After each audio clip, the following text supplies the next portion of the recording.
সেখানে আমাদের আরো সহকর্মীরা রয়েছেন শ্রমিক সমাবেশের আরো খবর নিয়ে সহকর্মী মাহিলা ইসলাম যুক্ত হচ্ছেন আমাদের সাথে।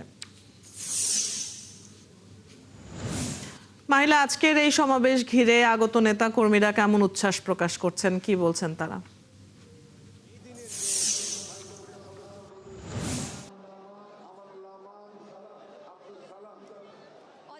ধন্যবাদ। যেমনটি বলছিলেন, মহান মে দিবস উপলক্ষে বিএনপি শ্রমিক দলের যে সমাবেশটি, সেই সমাবেশটির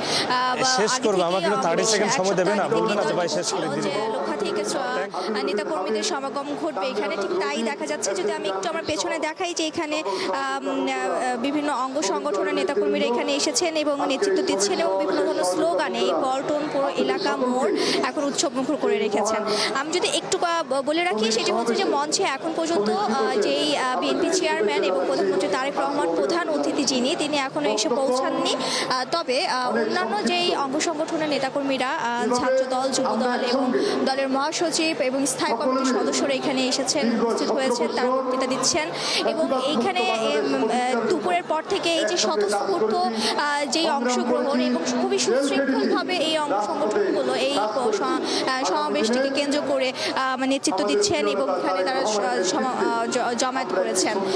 এখান থেকে আমরা যেটি জানতে পেরেছি, যে অনুষ্ঠানের প্রধান অতিথি তারেক রহমান, তিনি এখানে দলের উদ্দেশ্যে কিছু দিক নির্দেশনামূলক কথা বলবেন এবং সেই সাথে শ্রমিকদের যে প্রত্যাশা এবং বিএনপির যে নির্বাচনী ইশতেহার, সেই ইশতেহারে শ্রমিকদের জন্য যেই সকল পরিকল্পনা বিএনপি নির্বাচনের আগেই দিয়েছিলেন সেগুলো পুনরায় ব্যক্ত করবেন এবং ফ্যামিলি কার্ড, কৃষক কার্ডের মতো এই যেই শ্রমিকদের জন্য বিএনপি সরকারের যে চিন্তা ভাবনা, সেগুলো আজকে হয়তো এই মহান মে দিবসে উঠে আসবেন।